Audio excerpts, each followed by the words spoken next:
친한계 쪽에 많이 들었었는데 네. 곧바로 사실은 탄핵이 돼서 대선에도 해볼 만하다 그런 의견들이 있었어요. 아니 뭐 본인이 누구 탄핵?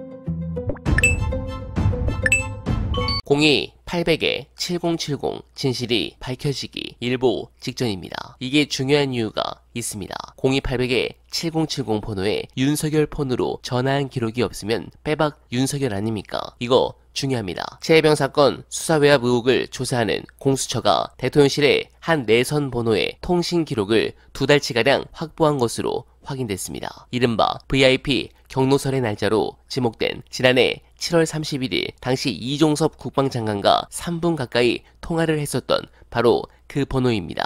이와 함께 공수처는 윤석열의 개인 휴대전화 통신 기록도 확보해서 살펴보고 있습니다. 공수처는 당시 7070 유선 전화와 윤석열 휴대전화의 통화 상대방들이 누군지에 대해선 1차 분석을 마친 걸로 전해졌는데 추가 검토를 거쳐 의혹 관련자들에 대한 소환 조사에 나설 걸로 보입니다. 네, 이게 끝이 아니라 JTBC 보도에 따르면 전현직 대통령실 관계자 10여 명의 통신 내역도 모두 확보해 분석 중인 걸로 확인됐습니다. 윤두창은 물론이고 대통령실에서 다른 외부 인사와 통화했는지까지 샅샅이 흩으며 구명로비 의혹까지 확인하겠다는 겁니다. 그러면 이런 의혹들이 쏟아지는 이유가 있겠죠. 결정적으로 법원이 연달아 영장을 발부한 이유는 이종호의 녹취록 그리고 이 조병로 사건이 한 건 한 것 같은데 이 부분에 대해서 보수층도 우려하는 찌라시성 소문 하나가 도는 것 같습니다. 영상 보시고 이어가 보겠습니다. 공수처가 저 내역을 확보했다는 게 어제 기사가 나왔지만 사실은 한 달 전에 받은 겁니다. 한 달 전에 받았다는 얘기는 뭐냐? 내용적으로는 이미 분석이 끝났다는 거예요. 그럼요. 분석이 끝나서 돌이킬 수가 없기 때문에 언론에 흘려주는 겁니다. 물론 이제 공수처 내에서도 자기들끼리 서로 견제하고 누구는 용산에 갔다가 꼬지르고 뭐 그런 놈이 있대. 수사관 중에서도 용산이나 내통하는 수사관이 누가 있대요. 아주 용산에 정보 주고 뭐 기업으로 넘어간 사람도 있고 막 온갖 짓들을 하나 봐. 그럼에도 불구하고 어쨌든 수사 자료가 넘어오면 그걸 분석해가지고 그림을 그리는 사람이 있습니다. 지금 그 그림이 한 달 동안 어느 정도 맞춰졌을 거기 때문에 저기 나온 거거든. 이거 다 뭐냐? 정보가 셉니다.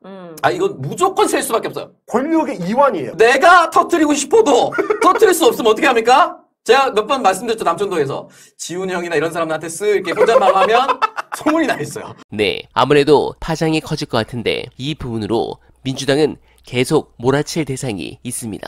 바로 뚜껑입니다. 한동훈은 현재 보수층의 마음을 달래가면서 윤석열과 각은 세우지만 탄핵이나 특검에는 찬성할 수 없는 그리고 정권 재창출을 할 수 있다는 희망을 지지층에 보여줘야 하는 굉장히 어려운 미션이 있습니다. 이 모든 부분을 풀려면 결국 특검에 대한 해법을 내야 하고 민주당이 결국 대법원장 특검 추천을 받을 리가 없기 때문에 이 국면이 마지막에는 최순실 특검처럼 대한변협이 추천하고 야당이 2명을 지명하는 방식으로 간다면 과연 한동훈이 이걸 거부할 수 있을까요? 이런 식으로 하나씩 여당이 특검을 거부할 수 없는 분위기로 만들어 둘 사이를 더 갈라치기 해야 합니다. 최근 서로의 감정이 김경수 전 지사 사면건으로 더 사이가 나빠졌는데 여러가지 썰들을 종합하면 원래 친윤 쪽에서 준비한 10월에 반격이 좀 더 빨라질 것이란 보도가 쏟아지고 있습니다. 그래서 한동훈 측도